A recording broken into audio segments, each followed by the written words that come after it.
The pre-dawn chill still clung to the air when the insistent crackling static of the satellite phone ripped Dr. Keto Keeprop from a fitful sleep. He fumbled for it on his bedside table, the digital display glowing a sickly green in the darkness of his tent. "Keto here," he muttered, his voice thick with sleep, but his mind already racing. "Dr. Keto, it's Juma!" Ranger Juma Wandusi's voice was tight with urgency, fragmented by the remote signal. "It's Azizi. The growth, it's much worse. He's isolated." Keto's eyes snapped open, the last vestiges of sleep fleeing. Azizi, the name hung heavy in the air, a burden of regal memory. Juma went on, painting a grim picture of the once dominant 12-year-old male lion. Azizi, king of his pride, now a ghost of his former self, weak and alone, a grapefruit-sized tumor grotesquely engulfing his right eye. The isolation itself was a death knell. Lions, like many apex predators, often sought solitude when facing the end. A grim knot tightened in Keto's stomach as he moved with practiced efficiency, packing his medical kit. Each syringe, each sterile blade, each vial of anesthetic felt heavier than usual. This wasn't just another alien animal. It was Azizi, a symbol, a magnificent creature facing an excruciating end. The image of him, choosing to die alone, filled Keto with a familiar, searing dread. Within the hour, Keto and Dr. Amina Hassan, his brilliant, ever-resourceful assistant, were airborne. The Cessna banked sharply, the vast, awakening savanna stretching endlessly below them, painted in hues of ochre and nascent gold. Amina, her brow furrowed in concentration, reviewed the latest photos of Azizi on a ruggedized tablet. "The tumor looks highly vascular, Keto," she observed, her voice clear and precise above the drone of the engine. "High risk of hemorrhage in the field." Keto nodded, his gaze fixed on the horizon. "His condition is deteriorating too fast. Field surgery might be our only choice." The words hung in the cramped cabin, a desperate gamble against time and Azizi's fading life. Soon, the small plane touched down on an improvised airstrip, and the team, including Dr. Zawadi Niambura, the reserve's senior biologist, transferred into land cruisers. The familiar rumble of the engines over the dusty tracks was a relentless countdown. As they approached Azizi's last known location, Keto's chest tightened, the familiar dread of impending suffering a cold knot in his gut. Then, they saw him. Under the sparse shade of an ancient acacia, Azizi lay sprawled, his ribs protruding starkly against his dull, matted mane. The angry red mass distorting his face was alarmingly, sickeningly large, pulsing with a life of its own. Amina's breath hitched beside him. "My God," she whispered, her voice laced with disbelief and sorrow. "It's grown significantly in just 4 days." Keto observed the labored, shallow breathing, the abnormal tilt of Azizi's head, clear signs of neurological complications, brain pressure. "He's suffering," Keto stated, his voice low, filled with a raw urgency. "We need to move now." He meticulously prepared the tranquilizer dart, his hands steady despite the tremor in his spirit. The balance was precarious. Too little, and he's dangerous. Too much, and we lose him. The dart whistled, striking true in Azizi's flank. With a primal, earth-shaking roar, the lion surged to his feet, a flicker of his old power returning. His one good eye, golden and unfathomably deep, locked onto their vehicle with an eerie, knowing intensity that sent a shiver down Keto's spine. It was a gaze that seemed to pierce through the physical, recognizing something beyond their immediate presence. Tense minutes crawled by before Azizi finally succumbed, his massive body sinking to the earth, breathing deep and rhythmic. "Start the timer, Amina," Keto commanded, the adrenaline still coursing through him. "We have 47 minutes. He knelt beside the sedated giant, his gloved fingers carefully probing the grotesque tumor. "More extensive than the photos," he murmured, confirming his worst fears. "It's infiltrated the orbital cavity, likely causing brain pressure." Dr. Zawadi Niambura, her face grave, confirmed his assessment with a slow nod. "Can it be removed?" she asked, her voice hushed. Keto shook his head, the weight of the decision pressing down. "Not completely, not here." The unspoken question hung heavy in the stifling air, risky, potentially fatal surgery or humane euthanasia. He looked at his team, their faces etched with the same grim understanding. "I need to make a decision now," Keto said, his gaze meeting each of theirs. Once I start, there's no turning back. As Keto began to prep the area around the tumor, a new, unsettling sound broke the silence. The soft hum of Amina's portable scanner. She moved it carefully across Azizi's temple, her eyes fixed on the display. "Keto," she suddenly called out, her voice sharp with disbelief. "Look at these biomarkers, high concentrations of something metallic, highly unusual for a natural growth." The clinical words were a jarring intrusion, a vile discovery hinting at a truth far more disturbing than a simple disease. Keto stared at the portable scanner's display, the unsettling biomarkers swimming before his eyes, traces of metallic compounds entirely alien to organic tissue. A cold dread snaked through him, a premonition of something far more sinister than a simple medical anomaly. But Azizi's suffering was immediate, undeniable. "Let's give him a fighting chance," Keto declared, his voice firm, overriding the doubt that gnawed at him. He knew it was a gamble, a defiance of standard field protocol, pushing beyond the conventional limits for such a compromised animal. Euthanasia would have been the easier, arguably safer decision for a lion this sick, but Azizi deserved more. The team snapped into action, the vast savanna transforming into a makeshift operating theater. Canvas was stretched for shade, sterile sheets laid out, portable instruments meticulously arranged. Keto, despite the immense pressure, moved with practiced precision, sterilizing the area around Azizi's tumor. His hands, though betraying a slight tremor internally, remained outwardly steady, a testament to years of facing life-and-death situations under impossible conditions. The surgery began, a dangerous dance of scalpels and clamps beneath the relentless Savannah sun. Every cut was a calculated risk, every ligature a desperate attempt to staunch the potential for hemorrhage. Amina, her face a mask of intense concentration, monitored Azizi's vitals. "Pulse steady, Keto, keep going," she murmured, her words a vital rhythm in the silence broken only by the chirping of insects and the distant cry of a raptor. As Keto delved deeper, excising the alien tissue, Azizi's one open eye seemed to flicker, his gaze unsettlingly aware, almost as if he understood the battle being waged over his very existence. It sent a chill through Keto, blurring the lines between man and beast, doctor and patient. Suddenly, a violent tremor ran through Azizi's massive frame. "He's waking." Amina's voice was sharp with alarm. Ranger Jabari Okello, always prepared, instantly readied the backup sedative, his hand hovering over the dart gun. Keto's movements became frantic, a desperate race against time, but his precision remained unerring. "Hold him. I'm almost there," he urged, sweat beading on his brow as he fought to complete the critical phase. Against all odds, he successfully debulked the tumor, severing its most invasive connections, relieving the crushing pressure on Azizi's brain.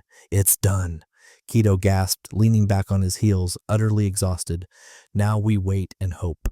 A fragile flicker of triumph sparked within him, quickly tempered by the daunting uncertainty of recovery. They retreated, leaving Azizi to the mercy of the savannah, a silent vigil beginning. Keto felt a profound, almost spiritual connection to the magnificent creature, a bond forged in blood and desperate hope. For 3 agonizing days, Keto monitored Azizi's GPS collar. The signal remained stubbornly stationary for 18 hours, a chilling testament to his perilous condition. "He's either healing," Keto told Amina, his voice strained, "or he didn't make it."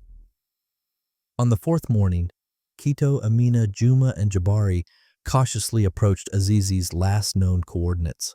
The lion lay motionless under the sprawling branches of an ancient baobab, an almost statuesque stillness. "Is he breathing?" Keto's heart pounded a furious rhythm against his ribs, every nerve screaming. Then a small, almost imperceptible movement. Azizi's ear twitched. A wave of overwhelming relief washed over Keto, followed immediately by renewed concern for his weakened state. Azizi was weak but undeniably awake, his one good eye blinking slowly. The surgical site looked remarkably clean, a testament to Keto's skill. Amina, ever practical, pointed out the obvious. "He's severely dehydrated. The nearest water is 2 kilometers away, too far for him in this condition." Keto considered the impossible. "We offer him water," he proposed, an audacious, highly dangerous act for an awake, wild predator. Juma, after a moment's contemplation, nodded slowly, but possible with proper precautions. As their vehicle carefully approached, Azizi lifted his head, his one good eye focusing on them with a startling, almost intelligent intensity. "He recognizes the vehicle," Amina whispered, a hint of awe in her voice. No aggression, just assessment. Quito, taking a deep breath, exited the vehicle, placing a large bowl of water a safe distance away. Azizi, with slow, deliberate movements, rose to his feet, approaching the water. He drank deeply, his throat working visibly. Then he lifted his head, fixing his gaze directly on Quito, a moment of profound, wordless gratitude passing between them before he returned to rest. "I've never seen anything like it," Juma marveled, his voice hushed. "It's as if he knows we're trying to help him." While observing Azizi from a distance, Zawadi, ever the keen biologist, pointed to unusual discoloration in the soil near a seasonal riverbed that fed Azizi's territory. "These aren't natural," she stated, her voice tight with concern. "They look like industrial runoff markers, and I'm seeing strange metallic sheen on some plants." Quito's blood ran cold. The metallic biomarkers in Azizi's tumor, the unnatural discoloration, the toxic sheen. The pieces clicked into place, forming a chilling, insidious connection that hinted at a far greater human-made catastrophe unfolding in their wild sanctuary. Over the next 2 weeks, Azizi's recovery was nothing short of astonishing. Each day he appeared stronger, the raw surgical wound knitting remarkably well. He began to anticipate their daily visits, sometimes moving to the same clearing to await their arrival, a silent trust blossoming between them. "The antibiotics are working," Quito noted on day 12, observing Azizi from a careful distance. Swelling significantly reduced, he can partially open his eye. The sight brought a profound sense of relief, a vindication of his risky decision. 3 days later, Azizi was gone. The GPS collar, however, told a story of purpose and strength, tracking him eastward towards his pride's new territory. "He's going home," Juma smiled, a rare, genuine grin spreading across his usually stoic face.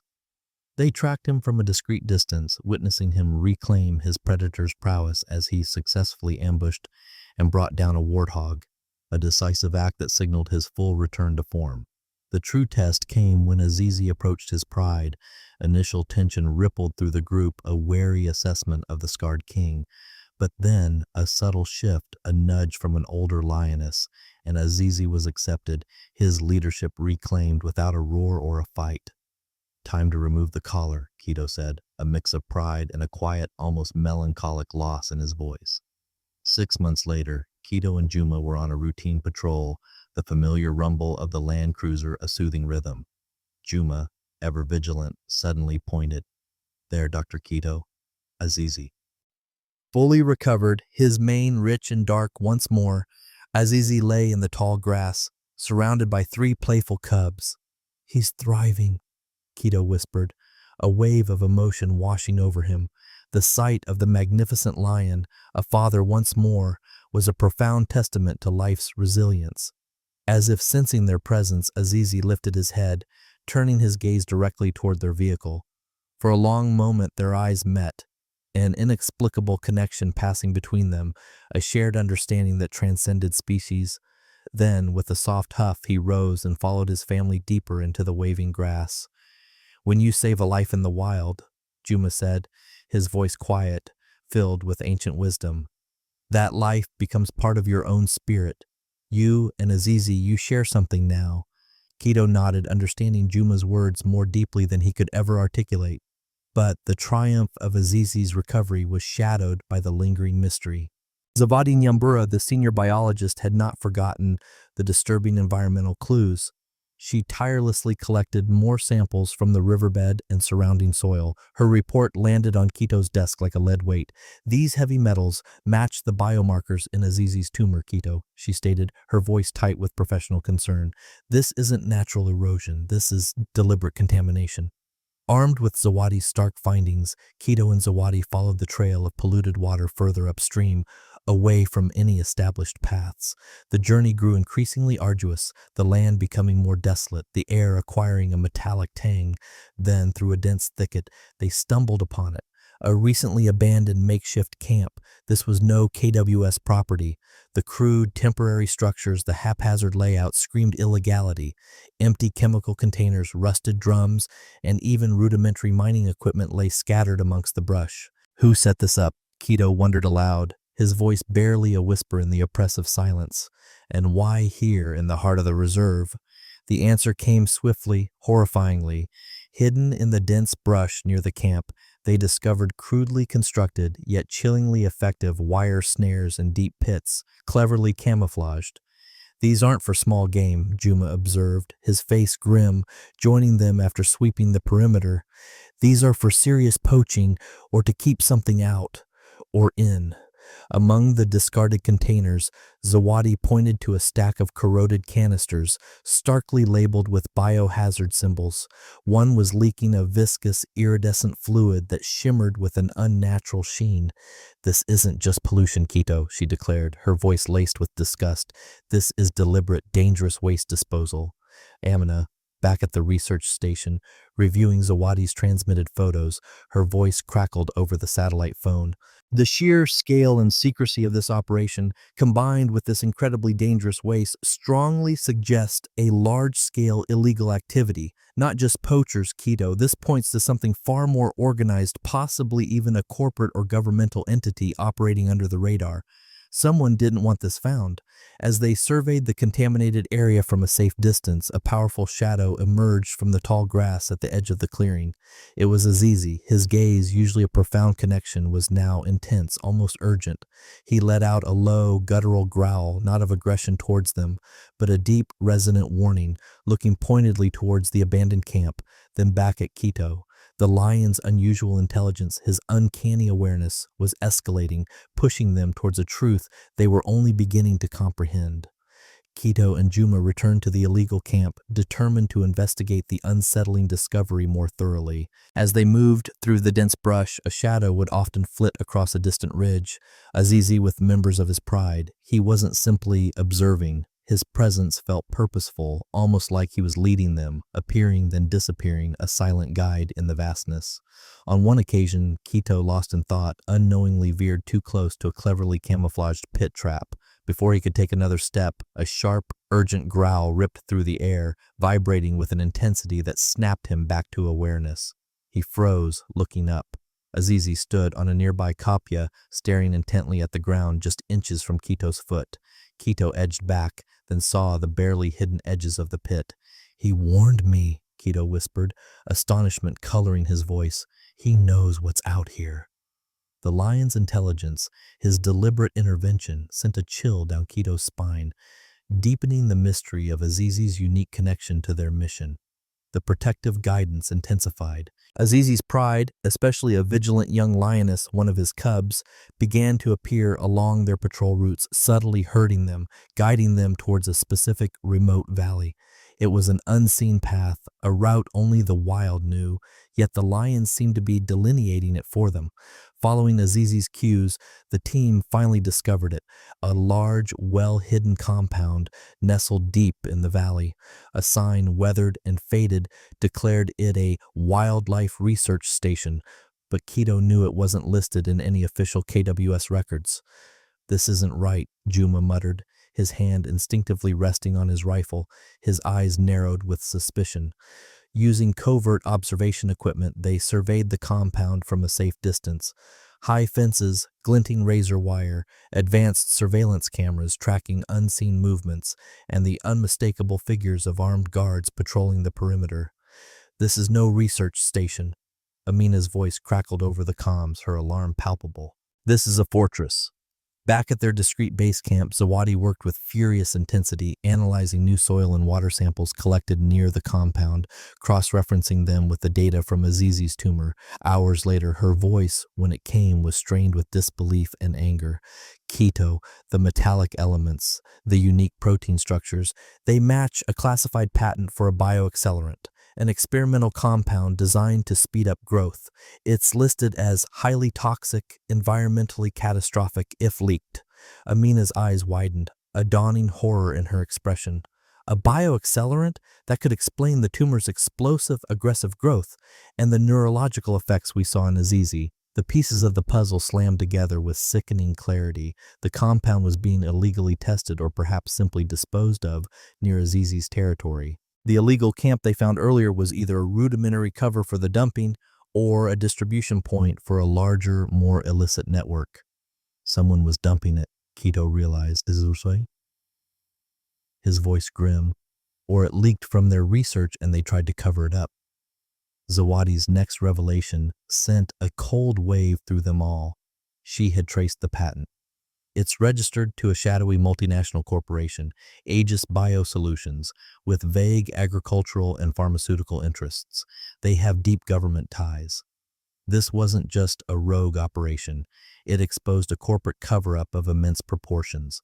The implications were staggering. An illegal facility, biohazard waste, deadly traps, and an experimental compound designed for rapid growth. It all pointed to a massive, unethical operation sanctioned or protected by powerful figures. This isn't just a local poacher problem, Keto, Juma warned, his voice low and serious. This is a snake with many heads. Amina's fear was palpable. If they're willing to poison an apex predator for their experiments, what else are they doing? And who else is involved? They knew they needed more conclusive evidence, something undeniable from inside the compound's perimeter. It would be a high-risk mission, but the truth demanded it. Under the cloak of a moonless night, Keto, Juma, and Amina cautiously approached the compound. As they navigated the treacherous terrain, a surreal phenomenon began. Azizi's pride almost invisibly positioned itself strategically around them, a living, breathing, protective vanguard. One of the young males, Azizi's cub, let out a soft, almost imperceptible growl, causing Keto to freeze. He looked down and saw the faint glint of a tripwire, barely visible in the darkness. Keto realized with a jolt of awe and terror that Azizi and his pride were actively helping them, guiding them through the compound's lethal exterior, warning them of human patrols and hidden sensors. "They're guiding us," Keto whispered, his heart thrumming. "They're protecting us." The chilling realization dawned on Keto with stark clarity. Azizi wasn't just a sick animal they had saved. He was a victim, a casualty in a horrific clandestine experiment. And by saving him, by uncovering this insidious plot, they, in turn, were now pawns in a much larger, darker game. The conspiracy ran deeper than they could have possibly imagined, its tendrils reaching into the highest echelons of power. If you're gripped by this unfolding drama, imagine what happens when the hunters become the hunted. This isn't just a story. It's a fight for survival against a hidden enemy. Don't miss a single heart-stopping moment. Hit that like button, share this video with everyone you know, and subscribe to unravel the full truth with us. The conspiracy runs deeper, and the danger is about to get very real. The air, once filled with the gentle hum of the savannah, now crackled with an ominous silence. Their covert activities had been detected. First, their satellite communication went dead. Then their GPS tracking devices were jammed, leaving them cut off, vulnerable. "They know we're here," Juma stated, his voice devoid of emotion as he loaded his rifle, the click of the mechanism chillingly loud. Overnight, the enemy made their move. They found their vehicles tampered with, tires slashed, fuel lines cut. They were stranded deep in the sprawling, unforgiving reserve. "They want us eliminated," Keto said, his face grim, the weight of their isolation pressing down on him. There was no doubt the game had shifted. They were no longer investigators, they were the prey. Armed agents dressed in unmarked tactical gear soon confirmed Keto's fears. They began tracking them, a silent, relentless pursuit through the dense bush. Every rustle of leaves, every distant call now felt like a harbinger of doom. Just as the agents closed in, their presence a palpable threat, Azizi's pride emerged. A cacophony of roars erupted, not directed at Keto's team, but strategically aimed at the approaching humans. The lions moved with a startling coordination, herding the agents away, creating diversions, their powerful forms a blur in the tall grass. "He's buying us time," Amina shouted, her voice a mix of terror and awe as she witnessed the incredible display. Amna, briefly separated from the main group in the chaos, found herself cornered by an agent. His rifle was raised, his face obscured by shadow. Before he could act, a blur of golden fur launched from the undergrowth. A young lioness, one of Azizi's cubs, sprang, not directly attacking but roaring furiously, a terrifying display of raw power that sent the agent stumbling back, scattering dust. Azizi sent her, Amina realized, shaken to her core but profoundly grateful. Juma, an expert tracker and ranger, used the pandemonium caused by the lions to his advantage. He moved with silent efficiency, laying counter traps, delaying their pursuers, his resolve hardening with each passing moment. "They underestimate the true guardians of this land," he murmured, a glint in his eye. Then Azizi himself appeared before Quito, his one good eye intense and clear. Without a sound, he turned and began to move, leading Quito through a rarely used game trail, a winding path only an animal would know, that bypassed a heavily guarded choke point the humans would surely be expecting them to use. "He's showing us an escape route," Quito breathed, astonished by the lion's foresight, his heart pounding with a mix of fear and disbelief. A tranquilizer dart whistled past Quito's ear, burying itself in a tree trunk mere inches away. The intent was chillingly clear: incapacitate, then silence. They were not to be arrested, they were to be erased. Finally, cornered in a rocky gorge, the team faced three armed agents. "Drop your evidence," one demanded, his voice echoing menacingly, his rifle pointed directly at them. "You don't know who you're messing with." Before Quito could respond, a terrifying guttural roar split the air, shaking the very ground beneath their feet. Azizi appeared on a cliff edge high above them, his silhouette stark against the fading light. The sound was not just an animal warning, it carried a protective fury, a primal challenge. In a display of chillingly organized defense, Azizi's pride, moving with a tactical precision that defied natural instinct, flanked the agents, cutting off their escape routes. It was a spectacle of intelligent, coordinated behavior, utterly unseen in the wild. The lions didn't kill. Their purpose was not wanton destruction, but their coordinated maneuvers, their terrifying proximity, and the sheer animal intelligence displayed were devastatingly effective. The agents, unnerved, outmaneuvered, and utterly bewildered by the animal intelligence they faced, retreated in disarray, their human tactics rendered useless against nature's unexpected champions. Quito locked eyes with Azizi across the gorge. There was a deep understanding, a shared purpose that transcended the boundaries of species. The line between rescuer and rescued was gone. They were allies, bound by a common enemy. With Azizi's unwavering protection, the team found a way, moving with renewed urgency, to transport their vital evidence to a hidden, secure drop-off point, hoping it would reach the outside world. Quito realized with chilling clarity that these hidden human forces were not just a threat to them, but a profound violation of nature itself. Azizi, the magnificent wild animal, had become the unlikely protector of truth and justice in this forbidden sanctuary. The hidden, encrypted data package painstakingly compiled from Zawadi's analysis, the damning photos of the illegal compound, and the irrefutable evidence of biowaste finally reached its destination. Anonymously leaked to a global investigative journalism network, it exploded into the public consciousness with the force of a supernova. News broke worldwide, shattering the carefully constructed facade of Aegis Biosolutions. The multinational corporation was implicated in illegal bioaccelerant testing, widespread environmental poisoning in the heart of the Masai Mara, and a chillingly meticulous attempted cover-up. The fallout was immediate and catastrophic. High-ranking officials, their hands stained by their connections to Aegis Biosolutions, faced intense investigations, public outcry, and swift arrests. The sheer scale of the corporate and governmental corruption laid bare sent shockwaves through the nation and beyond. Quito, Amina, Juma, and Zawadi provided their testimonies, risking their careers, their reputations, and even their safety, but driven by an unshakable commitment to the truth. Their account of Azizi's unprecedented intelligence, his warnings, and his strategic guidance was met with skepticism from some quarters, but it was powerfully backed by undeniable video evidence captured by their covert cameras. Footage of the lion's deliberate warning growl, his strategic positioning, his pride's organized defense. In the aftermath, justice, slow and deliberate, began to mend what had been broken. The illegal facility was dismantled, its high fences torn down. The contaminated sites, once festering wounds on the earth, were contained, and painstaking efforts began to rehabilitate the affected areas of the reserve, a long road to recovery.